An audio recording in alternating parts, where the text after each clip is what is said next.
to learn. This is Danya. അപ്പം ഇന്ന് നമ്മൾ നോക്കുന്ന ടോപ്പിക് കമ്പ്യൂട്ടർ SMPS.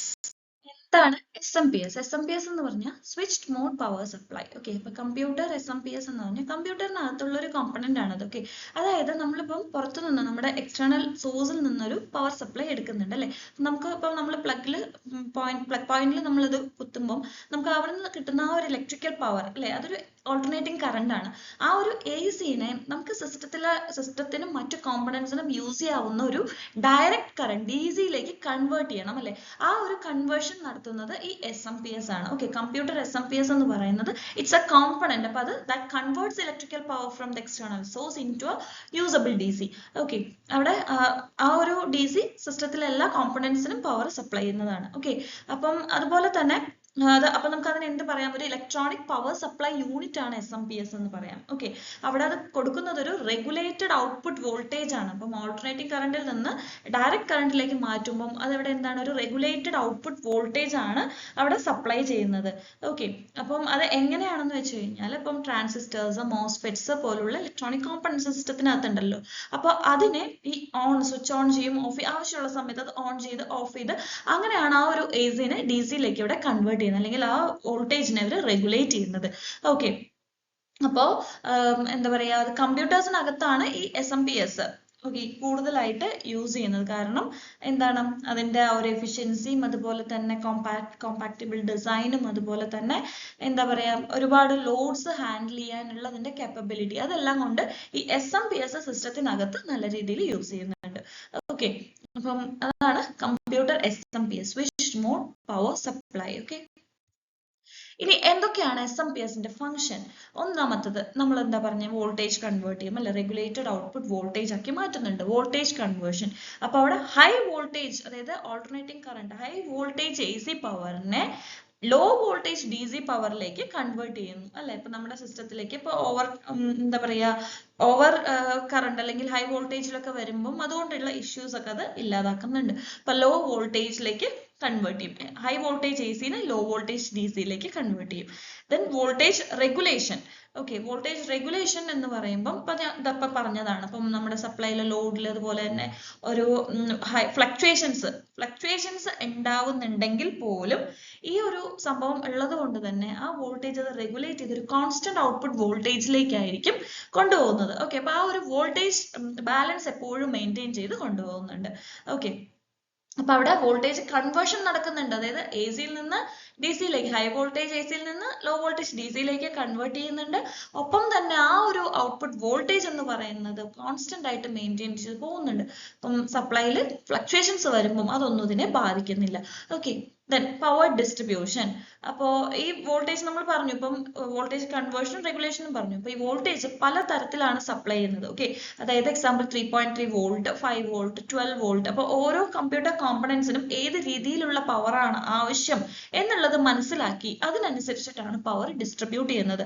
ഓക്കെ, അപ്പോൾ മദർ ബോർഡിന് ഒരു എന്താ പറയുക ഒരു വോൾട്ടേജ് ആവശ്യമാണ്, ഹാർഡ് ഡ്രൈവിന്, GPS-ന്, അപ്പൊ അങ്ങനെ പല തരത്തിലും പല രീതിക്കാണ് ആവശ്യം. അപ്പൊ ആ ഒരു രീതിയിലേക്ക് ഇത് കൺവേർട്ട് ചെയ്തിട്ടാണ് ഈ ഒരു വോൾട്ടേജ് സപ്ലൈ ചെയ്യുന്നത്. ഓക്കെ, ദെൻ ഒരു പ്രൊട്ടക്ഷൻ മെക്കാനിസം കൂടിയാണ്. ഓക്കെ, അവിടെ ഇതിനകത്ത് നമ്മുടെ ഈ ഒരു എന്തെങ്കിലും ഇലക്ട്രിസിറ്റി കൊണ്ട് എന്തെങ്കിലും അനോമലീസ് ഉണ്ടെങ്കിൽ അതിൽ നിന്നും ഈ കോമ്പണൻസിനെ എല്ലാം തന്നെ പ്രൊട്ടക്ട് ചെയ്യാനുള്ള സേഫ്റ്റി ഫീച്ചേഴ്സും കൂടി ഇതിനകത്ത് ഇൻക്ലൂഡ് ചെയ്തിട്ടുണ്ട്. ഓക്കെ, അപ്പൊ അതായത് ഇപ്പം എന്താ മൊത്തത്തിൽ പറയുമ്പോൾ നമുക്ക് ഈ ഒരു വോൾട്ടേജ് കൺവേർഷൻ ആണ് നടക്കുന്നത്. വോൾട്ടേജ് കൺവേർഷൻ എന്ന് പറയുമ്പോൾ ഈ പറഞ്ഞ പോലെ ഫ്ലക്ച്വേഷൻസ് ഉണ്ടാവുമ്പോൾ അത് ഇതിനെ ബാധിക്കില്ല. കാരണം ഇതിന് ഓരോന്നിനും ആവശ്യമായിട്ടുള്ള ഒരു ഫിക്സഡ് അല്ലെങ്കിൽ ഒരു കോൺസ്റ്റന്റ് ഔട്ട്പുട്ട് വോൾട്ടേജിലാണ് ഇത് കൊണ്ടുപോകുന്നത്. അപ്പം പവർ ഡിസ്ട്രിബ്യൂഷൻ എന്ന് പറയുന്നത് എപ്പോഴും എന്താ പറയാ ഓരോ കോമ്പണന്റിനും എത്ര ആവശ്യമാണോ ആ രീതിയിലായിരിക്കും അതിന്റെ സപ്ലൈ എന്ന് പറയുന്നത്. അതുപോലെ ഈ ഇലക്ട്രിക്കൽ അനോമലീസിനെ പ്രൊട്ടക്ട് ചെയ്യാൻ വേണ്ടിയിട്ടുള്ള സേഫ്റ്റി മെഷേഴ്സും കൂടി അല്ലെങ്കിൽ സേഫ്റ്റി ഫീച്ചേഴ്സും കൂടിയിട്ട് ഇതിനകത്ത് ഉണ്ട്. ഓക്കെ, ഇനി എങ്ങനെയാണ് ഇതിന്റെ വർക്കിംഗ് പ്രിൻസിപ്പിൾ? ഓക്കെ, ആദ്യത്തത് ഇൻപുട്ട് സ്റ്റേജ് ആണ്. ഒന്നാമത്തെ സ്റ്റേജ് ആണ് ഇൻപുട്ട് സ്റ്റേജ്. ഇൻപുട്ട് സ്റ്റേജിൽ എന്താണ്, നമ്മളിപ്പം പുറത്തു നിന്നൊരു എക്സ്റ്റേണൽ സോഴ്സിൽ നിന്നൊരു കറണ്ട് വരുന്നു അല്ലെ. അപ്പോൾ ഒരു ഇൻപുട്ട് AC വോൾട്ടേജ് ആണ്. ആദ്യം അതിനെ റെക്ടിഫയറിലൂടെ പാസ് ചെയ്തിട്ട് അതിനുശേഷം ഒരു ഫിൽറ്റർ യൂസ് ചെയ്തിട്ട് DC-യിലേക്ക് കൺവേർട്ട് ചെയ്യും. Okay, using a rectifier circuit and capacitors. Okay, ഈ റെക്ടിഫൈഡ് DC-നെ എന്നിട്ടാണ് സ്വിച്ചിങ് സർക്യൂട്ടിലേക്ക് കടത്തിവിടുന്നത്. ഓക്കെ, അപ്പം ഇൻപുട്ട് സ്റ്റേജിനകത്ത് എന്താണ്, ആദ്യം ഒരു റെക്ടിഫയറിൽ, പിന്നെ അതിനുശേഷം ഒരു ഫിൽറ്ററിൽ, എന്നിട്ട് ഡി സിയിലേക്ക് കൺവേർട്ട് ചെയ്യും using a rectifier circuit and capacitors. അപ്പോൾ ഈ ഒരു റെക്ടിഫൈഡ് ഡി സിനെ then send to switching unit. Okay, അല്ലെങ്കിൽ switching circuit. രണ്ടാമത്തത് switching stage ആണ്. switching സർക്യൂട്ടിലേക്ക് D C rectified D C എത്തി അല്ലെ. അപ്പം ഈ ഒരു സ്വിച്ചിങ് ഡിവൈസ് എന്ന് പറയുന്നത് ഹൈ ഫ്രീക്വൻസി ആണ് കേട്ടോ. അതായത് ഇപ്പൊ ഈ ട്രാൻസിസ്റ്റർ, മോസ്ഫെറ്റ്സ് ഒക്കെ പോലുള്ളത്, അത് ഈ ഡി സി വോൾട്ടേജിനെ ചോപ്പ് ചെയ്തിട്ട് വീണ്ടും ഹൈ ഫ്രീക്വൻസി എ സി ആയിട്ട് മാറ്റും. ഓക്കെ, അപ്പം ഈ ഹൈ ഫ്രീക്വൻസി സ്വിച്ചിങ് ഡിവൈസ് ഈ വന്നിട്ടുള്ള ഡി സി വോൾട്ടേജിനെ ഹൈ ഫ്രീക്വൻസി എ സി ആയിട്ട് കൺവേർട്ട് ചെയ്യും. ഓക്കെ, അപ്പം സ്വിച്ചിങ് ഫ്രീക്വൻസി എന്ന് പറയുമ്പോൾ ഹൈ ഫ്രീക്വൻസി ആണെന്ന് പറഞ്ഞല്ലോ. അപ്പൊ ആ ഒരു ഫ്രീക്വൻസി എന്ന് പറയുന്നത് 20 കിലോ ഹെർട്സ് മുതലാണ് സ്റ്റാർട്ട് ചെയ്യുന്നത് കേട്ടോ. അപ്പൊ കൂടുതൽ മെഗാ ഹെർട്സ് വരെയൊക്കെ അത് പോകും. ഓക്കെ, അപ്പൊ കോമ്പണൻസിന്റെ ആ ഒരു സൈസ് ഒക്കെ റെഡ്യൂസ് ചെയ്യാൻ വേണ്ടിയിട്ടാണ് കേട്ടോ. പിന്നെ ട്രാൻസ്ഫോമർ സ്റ്റേജ് ആണ് അടുത്തത്. ട്രാൻസ്ഫോമർ എന്ന് പറയുമ്പോൾ നമുക്കറിയാം സ്റ്റെപ്പ് അപ്പ് ട്രാൻസ്ഫോമർ ഉണ്ട്, സ്റ്റെപ്പ് ഡൗൺ ട്രാൻസ്ഫോമർ ഉണ്ട് അല്ലെ. അപ്പോൾ ഒരു ട്രാൻസ്ഫോമർ, ഇപ്പോൾ ഇവിടെ ട്രാൻസ്ഫോമർ സ്റ്റേജിൽ നമ്മുടെ സിസ്റ്റത്തിന് ഏത് രീതിക്കുള്ള ആ ഒരു വോൾട്ടേജ് ആണോ ആവശ്യം, ഓക്കെ, അതിനനുസരിച്ച് ഒന്നുമില്ലെങ്കിൽ സ്റ്റെപ്പ് അപ്പ് ചെയ്യും, അല്ലെങ്കിൽ സ്റ്റെപ്പ് ഡൗൺ ചെയ്യും വോൾട്ടേജിനെ. ഓക്കെ, അപ്പോൾ സേഫ്റ്റിക്ക് വേണ്ടിയിട്ട് അവിടെ ഐസൊലേഷനും പ്രൊവൈഡ് ചെയ്യുന്നുണ്ട് ഈ ഒരു സ്റ്റേജിൽ. ഓക്കെ, അടുത്തത് ഔട്ട്പുട്ട് റെക്ടിഫിക്കേഷൻ ആൻഡ് ഫിൽറ്ററിങ്. ഇനി ഈ ആ ഹൈ ഫ്രീക്വൻസി എ സി ഉണ്ടല്ലോ, വീണ്ടും തിരിച്ച് കൺവേർട്ട് ചെയ്തിട്ട് ഡി സി ആക്കി മാറ്റും. അവിടെ ഡി സി ആക്കുന്നത് യൂസിങ് ഡയോഡ്സ് ആണ്. അതുപോലെ തന്നെ ഫിൽറ്റർ നടത്തുന്നത് യൂസിങ് കപ്പാസിറ്റർ ആണ്. ഓക്കെ, നമുക്കൊരു കറക്റ്റ് ഒരു റെഗുലേറ്റഡ് ആയിട്ടുള്ള ഒരു ഡി സി ഔട്ട്പുട്ട് കിട്ടാൻ വേണ്ടിയിട്ട് ഫിൽറ്റർ യൂസ് ചെയ്തിട്ട് അല്ലെങ്കിൽ കപ്പാസിറ്റർ യൂസ് ചെയ്തിട്ട് ഫിൽറ്റർ ചെയ്യും. ഓക്കെ, അടുത്തത് അഞ്ചാമത്തതാണ് ഫീഡ്ബാക്ക് മെക്കാനിസം. ഫീഡ്ബാക്ക് സർക്യൂട്ടിൽ എങ്ങനെയാണെന്ന് വെച്ച് കഴിഞ്ഞാൽ ഈ വോൾട്ടേജ്, ഔട്ട്പുട്ട് വോൾട്ടേജിനെ എപ്പോഴും മോണിറ്റർ ചെയ്തുകൊണ്ടിരിക്കും. ഓക്കെ, അതിനുശേഷം അതിന്റെ സ്വിച്ചിങ് ഫ്രീക്വൻസിനെ അഡ്ജസ്റ്റ് ചെയ്തിട്ട് നമുക്കൊരു സ്റ്റേബിൾ ആയിട്ട് അല്ലെങ്കിൽ ഒരു കറക്റ്റ് ഒരു കോൺസ്റ്റന്റ് ഔട്ട്പുട്ട് കിട്ടുന്ന രീതിയിൽ അതിനെ എന്താ പറയുക അഡ്ജസ്റ്റ് ചെയ്ത് കൊണ്ടുവരും. ഓക്കെ, മോണിറ്ററിംഗ് ആണ് ഇവിടെ നടക്കുന്നത്, ഫീഡ്ബാക്ക് മെക്കാനിസം. അപ്പൊ ഇതാണ് ഇതിന്റെ വർക്കിംഗ് പ്രിൻസിപ്പിൾ. ഓക്കെ, ഇനി ഇതിനകത്ത് വരുന്ന കോമ്പണൻസ് എന്തൊക്കെയാണ്? ഇപ്പൊ നമ്മൾ പറഞ്ഞ കാര്യങ്ങൾ തന്നെ, റെക്ടിഫയേഴ്സ്, ഫിൽറ്റേഴ്സ് ഉണ്ട്. അപ്പോൾ എ സിനെ അൺറെഗുലേറ്റഡ് ഡി സി, ആദ്യം നമ്മൾ എ സിനെ ഒരു ടൈപ്പ് ഓഫ് ഡി സി ആക്കി അല്ലെ, ഒരു ഹൈ ഫ്രീക്വൻസി ഡി സി ആക്കിയിട്ടുണ്ടായിരുന്നു.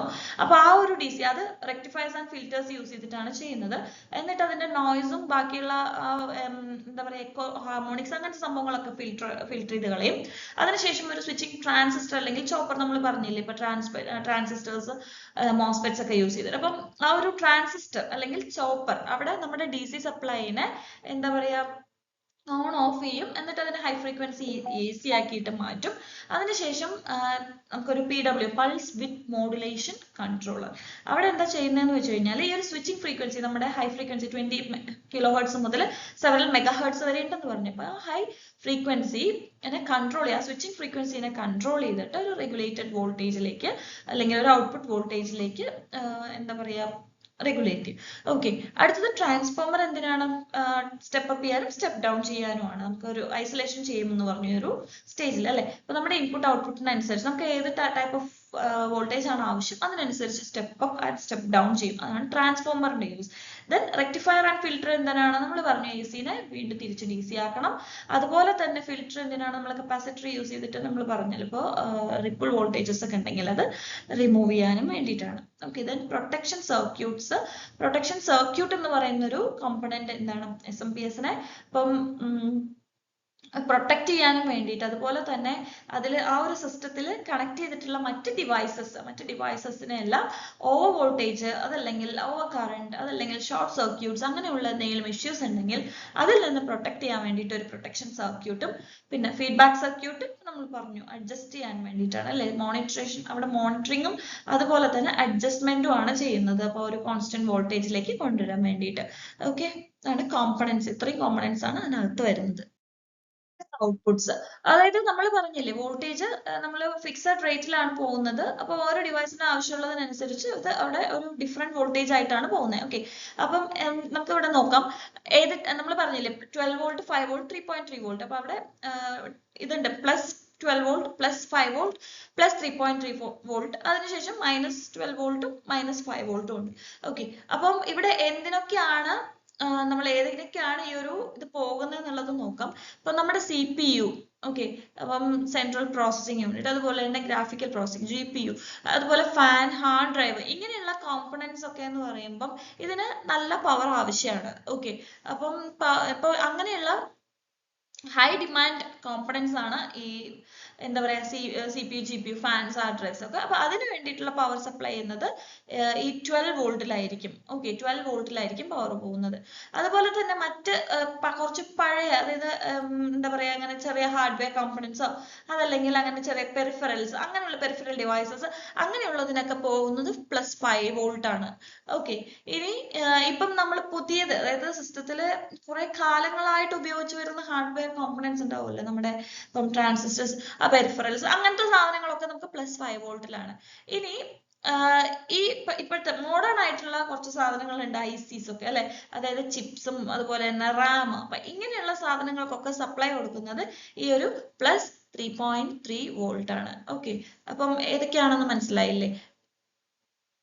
ഇനി -12 വോൾട്ടും -5 വോൾട്ടും, അതായത് പഴയ സിസ്റ്റങ്ങളിൽ, ഇപ്പൊ പഴയ സിസ്റ്റങ്ങളിൽ ചില ഡിവൈസുകൾ എന്താ പറയുക, ചിലതിനെ പറഞ്ഞതുപോലെ ഇപ്പം ലെഗസി ഹാർഡ്വെയർ ആയിട്ട് യൂസ് ചെയ്യുന്ന ചില സാധനങ്ങളുണ്ട്. അപ്പൊ അതിനൊക്കെ കൊടുക്കുന്നത് ഈ ഒരു -12 വോൾട്ട് -5 വോൾട്ടും ആണ്. അപ്പൊ നമുക്ക് ഇപ്പോഴത്തെ ഇപ്പം ഈ ഒരു മോഡേൺ ഇതിൽ നമുക്ക് ആവശ്യമായിട്ട് വരുന്നത് ഈ ഒരു +12 വോൾട്ട്, +5 വോൾട്ട് ആൻഡ് +3.3 വോൾട്ട് ആണ്. ഓക്കെ. ഇനി ഇതിന്റെ അഡ്വാൻറ്റേജസ് എന്തൊക്കെയാണ്?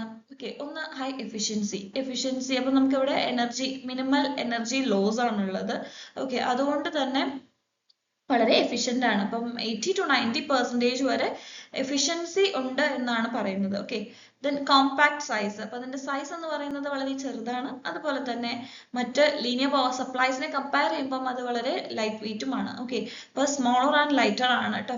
ദെൻ ഹീറ്റ് മാനേജ്മെന്റ്, അപ്പോൾ ഇവിടെ ലീനിയർ റെഗുലേറ്റേഴ്സിനെ കമ്പയർ ചെയ്യുമ്പോൾ നമുക്ക് വളരെ ചെറിയ ഹീറ്റിൽ മാത്രമാണ് പോകുന്നത്. അപ്പോൾ ഇവിടെ ഹീറ്റ് ജനറേഷൻ വളരെ കുറവാണ്.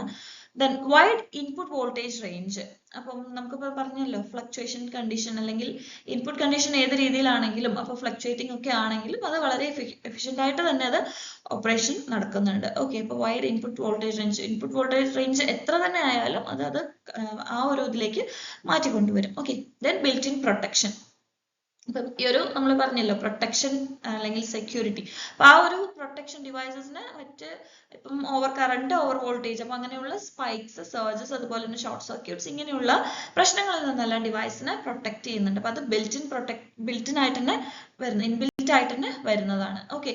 സോ ഇതൊക്കെയാണ് അതിന്റെ അഡ്വാൻറ്റേജസ്. ഇനി എന്തൊക്കെയാണ് ഡിസഡ്വാൻറ്റേജസ് എന്ന് നോക്കാം. ഒന്ന്, ഇലക്ട്രോ മാഗ്നറ്റിക് ഇന്റർഫറൻസ്. അപ്പം നമുക്ക് ഇവിടെ നേരത്തെ നമ്മൾ പറഞ്ഞു AC-നെ ആദ്യം തന്നെ DC-യിലേക്ക് കൺവേർട്ട് ചെയ്യുന്നു, അതിനുശേഷം വീണ്ടും DC-നെ ഹൈ ഫ്രീക്വൻസി AC-യിലേക്കും. അപ്പൊ അവിടെ ഹൈ ഫ്രീക്വൻസി സ്വിച്ചിങ് ഒക്കെ ഉണ്ടാവുന്നത് കൊണ്ട് തന്നെ ഈ ഒരു ഇലക്ട്രോ മാഗ്നറ്റിക് ഇൻഡക്ഷൻ, ഇപ്പൊ ഈ ഇന്റർഫറൻസ് ഉണ്ടാവാനുള്ളൊരു ചാൻസസ് ഉണ്ട്. അപ്പൊ അതൊരു ഡിസഡ്വാൻറ്റേജ് ആണ്. പിന്നെ ലൈറ്റ് ആണ്, സ്മോളർ ആണ്, പക്ഷെ അതിന്റെ ഡിസൈൻ വളരെ കോംപ്ലിക്കേറ്റഡ് ആണ് കേട്ടോ. അപ്പോൾ എന്താ പറയുക, നമുക്ക് ഈ ഒരു ലീനിയർ പവർ സപ്ലൈനെ കമ്പയർ ചെയ്യുമ്പോൾ അതിന്റെ കോമ്പണൻസ് കുറച്ച് കൂടുതലാണ്. ഓക്കെ. ദെൻ നോയ്സ്, ചിലപ്പം നമുക്ക് ഈ പറഞ്ഞതുപോലെ ഒരു നോയ്സ് പുറത്തേക്ക് കേൾക്കുന്ന രീതിയിൽ അപ്പോൾ ഓഡിബിൾ ആയിരിക്കും. അപ്പോൾ അതിന്റെ ഒരു ഹൈ ഫ്രീക്വൻസി ഓപ്പറേഷൻ ഉണ്ടാവുന്നത് കൊണ്ട് തന്നെ. ഓക്കെ. അപ്പം ഈ പറഞ്ഞ പോലെ ഇത് കോംപ്ലക്സ്, അതിന്റെ ഡിസൈൻ വളരെ കോംപ്ലക്സ്ഡ് ആയതുകൊണ്ട് തന്നെ റിപ്പയർ ചെയ്യാനും കുറച്ച് ഡിഫിക്കൽട്ട് ആണ്. അപ്പം നമുക്ക് അവിടെ എന്തെങ്കിലും മിസ്റ്റേക്സ് വന്നു കഴിഞ്ഞാൽ ആ ഒരു ഫോൾട്ട് ഡയഗ്നോസിസും അതുപോലെ തന്നെ അതിന്റെ റിപ്പയറും ഭയങ്കര കോംപ്ലക്സ് ആണ്. അതൊക്കെ അതിന്റെ ഡിസഡ്വാൻറ്റേജസ് ആണ്. ഇനി SMPS എത്ര ടൈപ്സ് ഉണ്ടെന്ന് നോക്കാം. ഒന്ന് AC-DC കൺവേർട്ടർ, അവിടെ AC ഇൻപുട്ടിനെ DC-യിലേക്ക് കൺവേർട്ട് ചെയ്യുന്നു. അപ്പൊ ഇതാണ് നോർമൽ ആയിട്ട് നമ്മുടെ സിസ്റ്റത്തിലേക്ക് യൂസ് ചെയ്യുന്നത് AC-DC കൺവേർട്ടർ. പിന്നെ DC-DC കൺവേർട്ടർ ഉണ്ട്, അവിടെ DC വോൾട്ടേജിനെ മറ്റൊരു DC വോൾട്ടേജിലേക്ക് കൺവേർട്ട് ചെയ്യും. അപ്പൊ നമ്മളുടെ ഇപ്പൊ 12 വോൾട്ട്, 3.3 വോൾട്ട്, അതുപോലെ തന്നെ 5 വോൾട്ട് ഉണ്ടല്ലോ, അപ്പം അതിന് അങ്ങോട്ടും ഇങ്ങോട്ടും കൺവേർട്ട് ചെയ്യാൻ വേണ്ടിയിട്ടാണ് DC voltage to another DC voltage. Okay. Then fly back converter. ഇപ്പോൾ ഫ്ലൈ ബാക്ക് കൺവേർട്ടർ എന്തിനാന്ന് വെച്ച് കഴിഞ്ഞാൽ ഇപ്പം ലോ പവേഴ്സ് എടുക്കുന്ന അങ്ങനെയുള്ള എന്താ പറയുക യൂണിറ്റ്സ് ഉണ്ടാവുമല്ലോ, അപ്പൊ ലോ പവർ കൺസ്യൂം ചെയ്യുന്ന ആപ്ലിക്കേഷൻസ്. അപ്പൊ അങ്ങനെയുള്ളതിന് വേണ്ടി യൂസ് ചെയ്യുന്നത് ഫ്ലൈ ബാക്ക് കൺവേർട്ടർ ആണ്. ഓക്കെ, ദെൻ ഫോർവേഡ് കൺവേർട്ടർ എന്ന് പറയുന്നത് മീഡിയം പവർ ആപ്ലിക്കേഷൻസിന് വേണ്ടിയിട്ട് യൂസ് ചെയ്യുന്നത്. അപ്പം ഹയർ പവർ ആണെങ്കിൽ നമുക്ക് അവിടെ പുഷ് പുൾ കൺവേർട്ടർ ആണ് യൂസ് ചെയ്യുന്നത്. ഓക്കെ, അപ്പം SMPS switch mode power supply അവിടെ ഒരു 5 തരത്തിൽ പറയാം. AC to DC, DC to DC, അത് കഴിഞ്ഞ് fly back, forward and push pull. അപ്പം AC DC നമ്മുടെ സിസ്റ്റത്തിൽ യൂസ് ചെയ്യുന്നു. DC നമുക്ക് ഒരു DC വോൾട്ടേജിന് മറ്റൊരു DC വോൾട്ടേജിലേക്ക് കൺവേർട്ട് ചെയ്യാൻ വേണ്ടിയിട്ട് യൂസ് ചെയ്യുന്നതാണ്. ഫ്ലൈ ബാക്ക് കൺവേർട്ടർ ലോ പവറിന്, ഫോർവേഡ് കൺവേർട്ടർ മീഡിയം പവറിനും, push pull converter higher power റിക്വയർമെന്റ്സിനും യൂസ് ചെയ്യുന്നതാണ്. ഓക്കെ, ഇനി ഇതിൽ വരുന്ന പ്രൊട്ടക്ഷൻ ഫീച്ചേഴ്സ് എങ്ങനെയൊക്കെയാണ് എന്നുള്ളത്, അതായത് നമ്മൾ പറഞ്ഞത് എന്താണ്, over voltage, over current, short circuit, അതുപോലെ തന്നെ ഓവർ ഹീറ്റ് അല്ലെങ്കിൽ ടെമ്പറേച്ചർ. അപ്പൊ ഇങ്ങനെയുള്ള പ്രശ്നങ്ങളൊക്കെ ഇത് പ്രൊട്ടക്ട് ചെയ്യുന്നുണ്ട്. ഓക്കെ, അപ്പോൾ ഔട്ട്പുട്ട് വോൾട്ടേജ് കൂടുതലാവുന്ന സമയത്ത് ഈ ഒരു ഓവർ വോൾട്ടേജ് പ്രൊട്ടക്ഷൻ പ്രവർത്തിക്കും. ഓക്കെ, അതുപോലെ തന്നെ ഒരുപാട് കറണ്ട് കൂടുതലായിട്ട് പോകുമ്പോൾ ഓവർ കറണ്ട് വരുമ്പോൾ അതിലെ കോമ്പണൻസിന് ഡാമേജ് ഉണ്ടാക്കും അല്ലെ. അപ്പൊ അങ്ങനെയുള്ള സമയത്ത് ഈ ഒരു ഓവർ കറണ്ട് പ്രൊട്ടക്ഷൻ അവിടെ പ്രവർത്തിക്കും. Okay, then short circuits. അപ്പോൾ എന്താ പറയാ, ഷോർട്ട് സർക്യൂട്ട് ഡിറ്റക്ട് ചെയ്ത് കഴിഞ്ഞാൽ ഇത് ഓട്ടോമാറ്റിക് ആയിട്ട് അത് ആ ഒരു വോൾട്ടേജ് അവിടെ കാണിക്കില്ല, അതിന്റെ ആ ഒരു ഔട്ട്പുട്ട് അത് അവർ ഷട്ട് ഡൗൺ ചെയ്ത് വെക്കുകയാണ് ചെയ്യുന്നത്. ഓക്കെ, then short temperature അല്ല, over temperature protection. അപ്പം ചിലപ്പോൾ നമ്മൾ ഓവർ യൂസേജ് കാരണം കൊണ്ട് ഓവർ ഹീറ്റിംഗ് ഉണ്ടാവാം, അല്ലെങ്കിൽ കുറെ നേരം നമുക്കപ്പോൾ അതിന്റെ ലോഡ് കൂടി കഴിയുമ്പോൾ നമുക്ക് ഓവർ ഹീറ്റിംഗ് ഉണ്ടാവും. അതിൽ നിന്നെല്ലാം ഇത് പ്രൊട്ടക്ട് ചെയ്യും. ഓക്കെ, ഇനി ഈ കമ്പ്യൂട്ടേഴ്സിൽ SMPS യൂസ് ചെയ്യുന്നതിന്റെ പ്രൈമറി ഫംഗ്ഷൻ എന്താണെന്ന് വെച്ച് കഴിഞ്ഞാൽ, ഇപ്പൊ നമ്മൾ ആദ്യം പറഞ്ഞതാണല്ലോ, ഇപ്പൊ ഹൈ ഡിമാൻഡ് ഇതാണ് കോമ്പണൻസ് ആണ് ഈ CPU, GPU, mother board, hard drives, peripherals, ഇങ്ങനെയുള്ള എല്ലാ ഡിവൈസസിലേക്കും ആവശ്യമായിട്ടുള്ള ഒരു സ്റ്റേബിൾ പവർ സപ്ലൈ ചെയ്യാനാണ് ഇതിന്റെ ഒരു പ്രൈമറി ഫംഗ്ഷൻ. ഇതിൽ വരുന്ന പവർ റേറ്റിംഗ് ഇപ്പൊ നമ്മൾ പറഞ്ഞത് എന്താണ്, +12 volt to 3.3 അല്ലെ. അപ്പൊ അവിടെ നമുക്ക് ഇതിൽ പവർ റേറ്റിംഗ് വാട്ടിന്റെ കണക്കിൽ നോക്കുമ്പോൾ 300 വാട്ട് to 1200 വാട്ട് ആണ്. അപ്പൊ നമ്മുടെ സിസ്റ്റത്തിന്റെ റിക്വയർമെന്റ്സ് അനുസരിച്ച് ആ ഒരു പവർ എത്രയാന്ന് വെച്ച് കഴിഞ്ഞാൽ അത് യൂസ് ചെയ്യും. ഓക്കെ, ഇപ്പം ഗെയിമിനൊക്കെ വേണ്ടി യൂസ് ചെയ്യുന്ന ഹൈ പെർഫോമൻസ് PC, അതുപോലെ വർക്ക് സ്റ്റേഷൻസിനൊക്കെ ആണെങ്കിൽ കൂടുതൽ വാട്ട് വേണ്ടി വരും. ഓക്കെ, അതിനു വേണ്ടി യൂസ് ചെയ്യുന്ന കണക്ടേഴ്സ്, അല്ലെങ്കിൽ ഇതിൽ എന്തൊക്കെ കണക്ടേഴ്സ് ആണ് യൂസ് ചെയ്യുന്നത്, 24 പിൻ ATX കണക്ടർ ആണ്. അത് മദർ ബോർഡിന് പവർ കൊടുക്കുന്നത് 24 പിൻ ATX കണക്ടർ. ഇനി CPU-ന് പവർ കൊടുക്കുന്നത് 4/8 പിൻ CPU പവർ കണക്ടർ ആണ്. Okay, 4/8 pin CPU power connector. Then GPUs-ന് വേണ്ടിയിട്ട് PCIe കണക്ടർ ആണ് കേട്ടോ, PCIe connector. Then power hard disk, SSD, അതുപോലെ തന്നെ മറ്റു പെരിഫറൽസ്, അതിനെല്ലാം കൂടിയിട്ട് SATA അല്ലെങ്കിൽ SATA കണക്ടറും മോളെക്സ് കണക്ടറും. ഓക്കെ, ഇപ്പൊ ഇത്രയും കണക്ടേഴ്സ് ആണ് അതിനകത്ത് വരുന്നത്. ഇപ്പൊ ഓരോ ഡിവൈസിനും ഓരോ ടൈപ്പ് ഓഫ് കണക്ടർ ആണ്. 24 പിൻ ATX connector for motherboard, 4/8 pin CPU power connector for CPU, then PCIe connector for GPUs, SATA and Molex connector for hard drives, SSDs and peripherals. ഇനി ഇതിൽ വരാവുന്ന കോമൺ ഇഷ്യൂസ് എന്തൊക്കെയാണെന്നുള്ളത്, നോ പവർ ഔട്ട്പുട്ട്. അപ്പോൾ അവിടെ no power output വന്നു കഴിഞ്ഞാൽ എന്താ, നമ്മുടെ പവർ കേബിൾ ചെക്ക് ചെയ്യുക, അതുപോലെ തന്നെ ഫ്യൂസ് കറക്റ്റ് ചെയ്യുക. ഓക്കെ, പിന്നെ അതിനകത്തുള്ള കപ്പാസിറ്റേഴ്സ്, നമ്മുടെ ബ്ലോൺ കപ്പാസിറ്റേഴ്സിനും അതുപോലെ തന്നെ മോസ്ഫെറ്റ്സ് ഒക്കെ ഫോൾട്ടി ആണോ എന്നുള്ളതൊന്ന് ഇൻസ്പെക്ട് ചെയ്യുക. ഓക്കെ, അടുത്തത് ഓവർ ഹീറ്റിംഗ് വന്നു കഴിഞ്ഞാൽ, ഇപ്പം നമ്മൾ പറഞ്ഞത് ഓവർ ഹീറ്റിംഗ് അത് തടയുമെന്നാണ് അല്ലേ. ഇൻ കേസ് ഓവർ ഹീറ്റിംഗ് ഉണ്ടായി കഴിഞ്ഞാൽ SMPS-നകത്ത് വരുന്ന ഫാൻ ഉണ്ട്, ആ ഫാൻ ഒന്ന് ക്ലീൻ ചെയ്യുക. ഓക്കെ, എന്നിട്ട് അതിനൊരു പ്രോപ്പർ വെന്റിലേഷൻ കൊടുക്കുക. ഓക്കെ, പിന്നെ അതുപോലെ തന്നെ എന്താ പറയാ, ഏത് ഡിവൈസ് ആണ് ഈ ഹീറ്റ് പ്രൊവൈഡ് ചെയ്യുന്നത് കൂടുതലായിട്ട് കാണിക്കുന്നത്, അപ്പൊ ഏതെങ്കിലും കോമ്പണന്റ് ഡാമേജ് ആയി കിടക്കുന്നുണ്ടാവും ചിലപ്പം, അതുകൊണ്ടായിരിക്കും അത് ആ ഒരു ഹീറ്റിംഗ് ഉണ്ടാവുന്നത്. അപ്പൊ SMPS ആ ഒരു ഹീറ്റ് കാരണം കൊണ്ട് അത് SMPS-ഉം ചിലപ്പം ഹീറ്റ്, അപ്പൊ ഏത് കോമ്പണന്റ് ആണ് എന്നുള്ളത് ചെക്ക് ചെയ്തിട്ട് കറക്റ്റ് ചെയ്യാം. ഓക്കെ, ദെൻ വോൾട്ടേജ് ഫ്ലക്ച്വേഷൻസ് ഉണ്ടാവുകയാണെങ്കിൽ നമ്മുടെ ഫീഡ്ബാക്ക് സർക്യൂട്ട് എന്തിനു വേണ്ടിയിട്ടാണ്, മോണിറ്റർ ചെയ്യാൻ വേണ്ടിയിട്ടാണ് അല്ലെ. മോണിറ്റർ ചെയ്തിട്ട് കറക്റ്റ് സ്റ്റേബിൾ കൊടുക്കാൻ വേണ്ടി. അപ്പൊ ആ ഒരു ഫീഡ്ബാക്ക് സർക്യൂട്ടിനെ ഒന്ന് ഇൻസ്പെക്ട് ചെയ്തിട്ട്, അതുപോലെ തന്നെ PWM കൺട്രോളറും കൂടി ഒന്ന് ചെക്ക് ചെയ്യുക.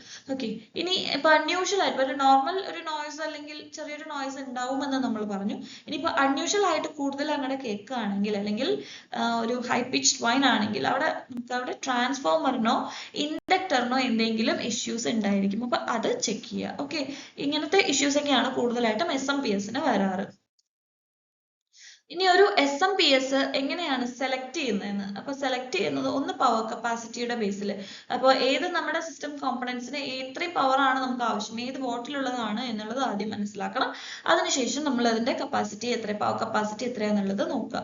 Then efficiency rating. Efficiency rating എന്ന് പറയുമ്പോൾ നമുക്കിപ്പം ഡിവൈസസിലൊക്കെ നമുക്ക് 4 സ്റ്റാർ 5 സ്റ്റാർ അങ്ങനെയൊക്കെ കാണുന്നുണ്ടല്ലോ. അപ്പൊ അതുപോലെ തന്നെ ഇവിടെ 80+ സർട്ടിഫിക്കേഷൻ ഉള്ള ആ ഒരു റേറ്റിംഗ് നമ്മൾ നോക്കണം. അപ്പൊ അതിന് ഇപ്പൊ ബ്രൗൺ, സിൽവർ, ഗോൾഡ്, പ്ലാറ്റിനം അങ്ങനെ കാറ്റഗറൈസ് ഉണ്ട്. അപ്പൊ ആ ഒരു കാറ്റഗറീസിൽ നമുക്ക് 80+ സർട്ടിഫിക്കേഷൻ ഉള്ളത് നമുക്ക് ചെക്ക് ചെയ്യാവുന്നതാണ്. ഓക്കെ. ദെൻ കോമ്പണൻസിന്റെ ക്വാളിറ്റി നോക്കണം. നമ്മൾ ഒരു SMPS വാങ്ങുമ്പോൾ അതിന്റെ കോമ്പണൻസിന്റെ ക്വാളിറ്റി, അപ്പം എപ്പോഴും നമ്മൾ ബ്രാൻഡ് കൂടി നോക്കിയിട്ട്, അതുപോലെ തന്നെ കപ്പാസിറ്റേഴ്സ് ആണെങ്കിലും അതിന്റെ ഡിസൈൻ ആണെങ്കിലും റോബസ്റ്റ് ഡിസൈൻ അങ്ങനെയുള്ളത് നമ്മൾ ചെക്ക് ചെയ്തിട്ട് അതിന്റെ റിലയബിൾ ആയിട്ടുള്ള ഒരു ബ്രാൻഡിന്റെ നമ്മൾ ഓപ്റ്റ് ചെയ്യുക. ദെൻ പ്രൊട്ടക്ഷൻ ഫീച്ചേഴ്സ് നമ്മൾ പറഞ്ഞത്, over voltage protection, over current protection, അതുപോലെ തന്നെ short circuit protection, over temperature protection. ഇപ്പൊ ഈ 4 എണ്ണമാണ് ഇതിൽ പ്രൊട്ടക്ഷൻ ഫീച്ചേഴ്സ് ആയിട്ട് വരുന്നത്. അപ്പൊ ഇത് 4 എണ്ണം ഇൻക്ലൂഡഡ് അല്ലേ എന്നുള്ളത് വെരിഫൈ ചെയ്യുക. ഓക്കെ. ഇപ്പോൾ ഒരു SMPS സെലക്ട് ചെയ്യുമ്പോൾ ഇത്രയും കാര്യങ്ങളാണ് ശ്രദ്ധിക്കേണ്ടത്. ഒന്ന് അതിന്റെ കപ്പാസിറ്റി, പവർ കപ്പാസിറ്റി, പിന്നെ അതിന്റെ എഫിഷ്യൻസി റേറ്റിംഗ്, അതുപോലെ അതിന്റെ കോമ്പണൻസിന്റെ quality, then protective features. Okay. അപ്പൊ ഇത്രയാണ് SMPSന്റെ അകത്ത് വരുന്നത്. നമുക്ക് ഇനി ഇതിന്റെ MCQs ഡിസ്കസ് ചെയ്യാം. Thank you for watching. See you on the next video. By.